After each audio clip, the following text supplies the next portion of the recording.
According to experts, up to 50% of the products in our stores are fake. And we very often do not even suspect this, and when buying a product, we think that we are eating something natural and real. We trust, but we are being poisoned, or they slip us something frankly substandard, not worth the money. In this video, I have collected those products that are forged most often and which we most often stumble upon in stores. So watch the video to the end. It will be very interesting and useful. So let's go. By the way, friends, be sure to subscribe to my channel and click on the bell too. Do not miss my new products. The first point is amazing. When I found out, I was literally shocked. In most cases, when we buy cinnamon, we are not actually buying cinnamon, but we are buying a product like cashew. It's a related plant, but it's a cheap substitute. It does not have that flavor and that quality, but it is much easier to grow in production. It isn't that, as a rule, gets on the store counter, although it can be written on the packaging that it is cinnamon, and more often they do. In fact, cashew is not even very useful, because in some cases it can provoke migraines. And real cinnamon is not very affordable, because this tree grows only in Sri Lanka and in one region of India. Well, cashew can be extracted from the bark of trees that grow all over Asia, and there are no problems with this. How can it still be distinguished? There are external differences, of course, because real cinnamon is much more fragile, and if you take a stick and it's straight, hard, and rigid, then it's a cash register. They also differ in color. Real cinnamon has a lighter shade, while cashew has a much more pronounced, such a rich brown color.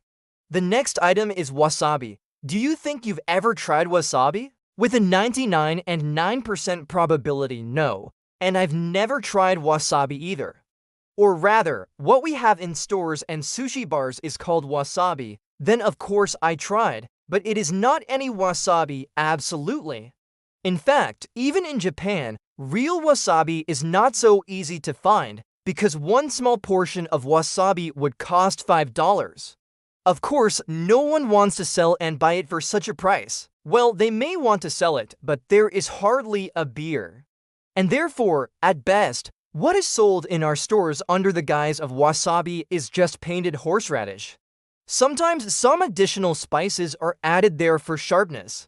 While real Japanese wasabi is very complex and expensive to produce, and they even say that in Japan, most of the wasabi that is sold has nothing to do with the real original recipe.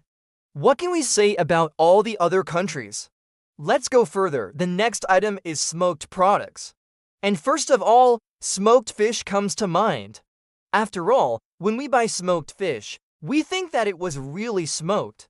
Well, sometimes it can be really smoked, but often nothing like that. Because smoking is long, it's expensive, it's time-consuming, it needs to use wood chips, it's a long process.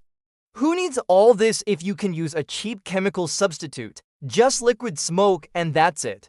Liquid smoke is a substance that mimics the aroma of smoking, which can marinate any product.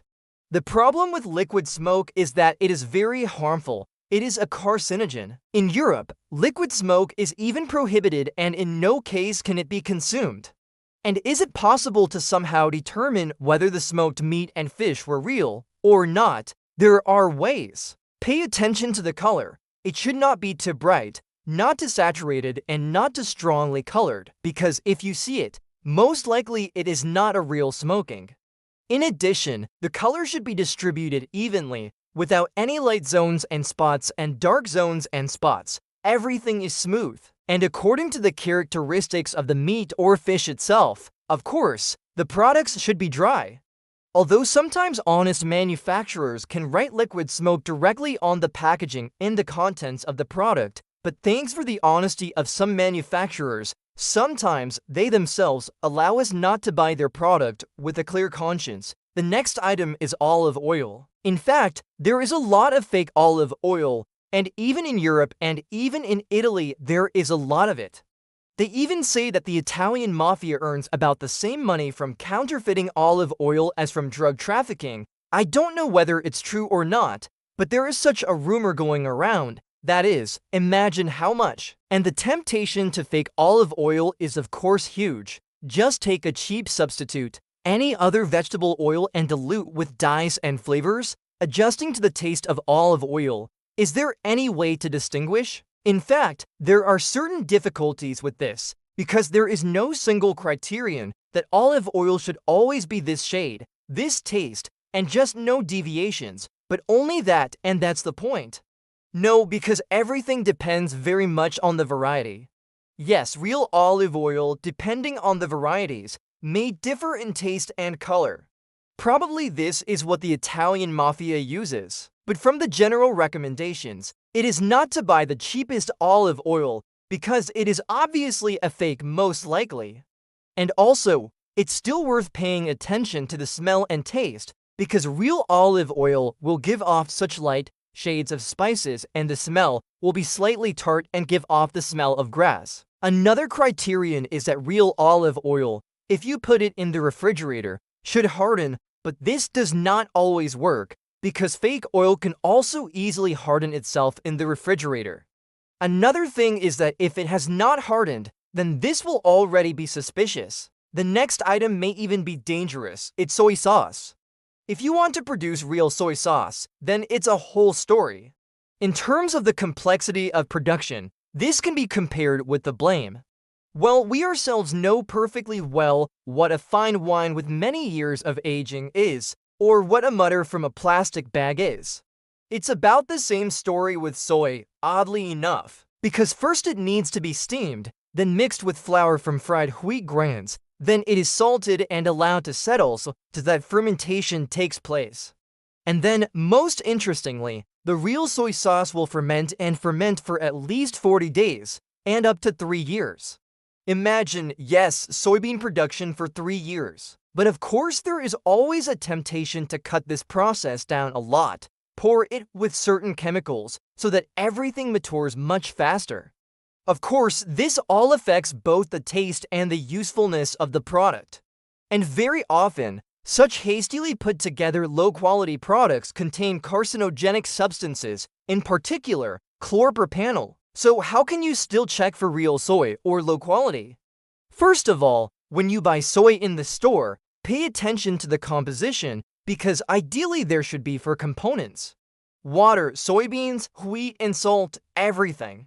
If something is added there, then it is already suspicious. Next is the smell. Smell the soy if it gives off sharp chemical odors. This is also bad and suspicious because the fragrance should be quite gentle. It's the same with the taste. The taste should also be delicate and subtle. Real soy will even give off a light sweetness. And if you try the sauce, you are thrown straight bitterness or salt is bad. And of course the color, because if soy sauce is real, it should be slightly transparent and reddish brown. Well, fake soy sauce, it will be a rich dark color. By the way, friends, and write in the comments, have you ever stumbled upon such fakes? Or maybe some other fake products have been met. Tell us in the comments, it will be interesting. And if you like this video, then like and subscribe to my channel, and we'll see you on my other videos. See you later.